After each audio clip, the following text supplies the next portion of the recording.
Hey, what's up, garden friends? I'm back in the garden here in my classroom, and so I figured I had a good idea for a video because I want to show you something right before I did it. I was getting ready to harvest all this lettuce here. We've got an aquaponics system here, so we have a fish tank in the bottom, pumps up all the fish waste into a gravel bed here flooded with water. The bacteria breaks down the fish waste, bada bing, bada boom, you get this wonderful nutrient water for our plants. Our plants drink that up, use it as nutrient, filter it back out.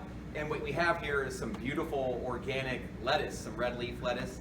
And so today I'm going to harvest it, and I want to let you watch this and get a little peek to see how much we actually harvest.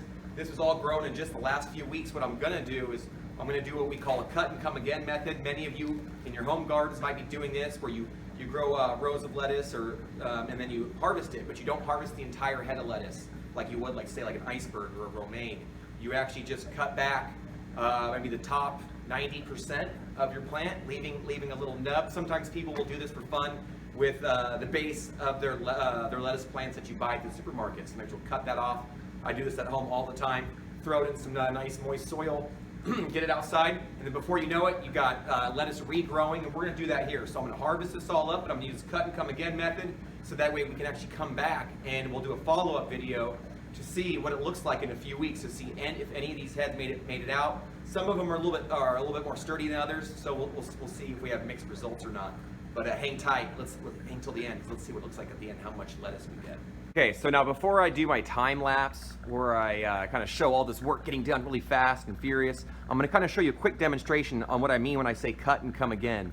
Oftentimes when you harvest a head of lettuce, you would get all the way down here and you would cut it out completely. But that's not exactly what we want to do here. We actually want to get in here and harvest the lettuce, but leave behind a little stump there, kind of like a little tree stump. And what that little remainder there is gonna regrow, and you'll see it. We'll see it in a few weeks, and we'll see if it worked or not. And if it works, it'll shoot up a bunch of new growth, and then we'll be good to go.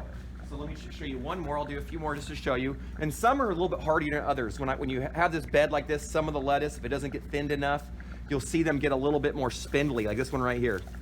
Like compare this one to some of the ones around it. This really isn't that great of a head of lettuce. And if the leaves aren't up to snuff, what I'll do with some of these little ones that got crowded out is this will all go to the worm bin. So any leaves that don't look ideal go right to the worm bin. All the heads that are looking really healthy and happy, like let's say this little guy right here, those ones are going to go right in our bellies. Those ones are going to get eaten. I'll take some of this home and make a nice salad with it, but I'll probably leave a lot of it here with some of my colleagues and other staff members here, so that way, because I know they're trying to eat healthy.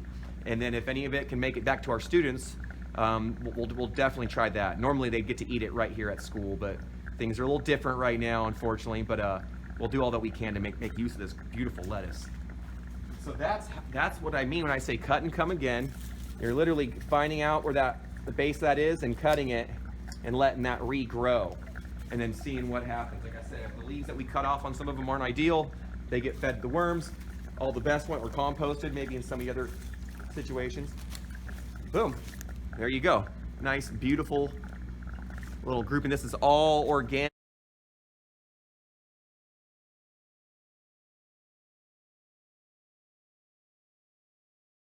Can you believe it? All right, so I harvested this up. I'm actually got to do a little bit more work to clean it up because I don't want to leave this big mess here in the gravel, because that's a problem. But I'm really excited because look, boom, boom, all full of fresh lettuce. Gonna take it to the kitchen, rinse it up, and it's time to eat. What do you think? Not too bad for a little bit of fish poo, right? I'm just kidding. But yeah, aquaponics. It grows right. It grows pretty good. No weeds. Let's see. No fertilizing. No pesticides. I've had no bug problems really to speak of. And so it's just no irrigating, right? So there's a lot of good things to be said about it. And now you can see the results. Just look at this. And I didn't even harvest the entire bed. I only did about 2/3 of the entire bed here.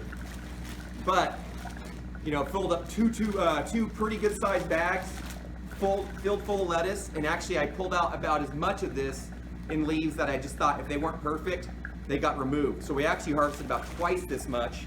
But this is how much we're going to keep. The rest actually got to the worms. And if you want to learn about the worms, then check back in next time, because we'll be doing some talking on some worms. Until then, happy farming, happy gardening, and best wishes.